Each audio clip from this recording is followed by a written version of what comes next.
السلام علیکم۔ یہ جو سجدہ سہو ہے، اس کا مقصد ہماری زندگی کو آسان کرنا ہے۔ ہماری نمازوں میں جو ہمیں وسوسے آتے ہیں، بھول چوک ہو جاتی ہے، ہم شک میں پڑ جاتے ہیں کہ یہ کریں یا نہ کریں، ان سب کو دور کرنے کے لیے سجدہ سہو کا بے پناہ غیر معمولی تحفہ ہے جو ہم کو دیا گیا ہے۔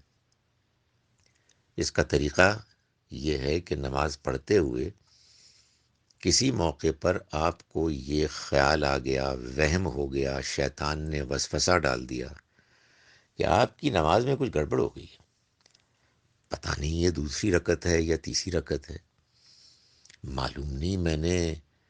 سورہ فاتحہ پڑھی ہوئی تھی کہ نہیں پڑھی تھی، میں دوسری رکعت کے بعد مجھے بیٹھنا تھا، بیٹھا ہوں بھی کہ نہیں ہوں، وغیرہ وغیرہ۔ تو آپ کے ذہن میں جو بھی ڈومیننٹ غالب خیال ہے کہ نہیں یہ تیسری رکعت ہے، اس کے مطابق آپ نماز مکمل کریں، اور بالکل آخر میں جا کے جب سب کچھ آپ نے پڑھ لیا قعدے میں، تشہد میں، تو پھر اللہ اکبر کہیں، سجدہ کریں، واپس بیٹھیں، آ کے اللہ اکبر کہیں، پھر اللہ اکبر کہہ کے دوبارہ سجدہ کریں، پھر واپس اللہ اکبر کہہ کے بیٹھیں، اور پھر دونوں طرف سلام پھیر دیں۔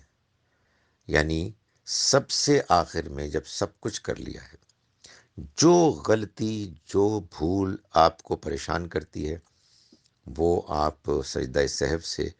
اس کے شک کو دور کریں،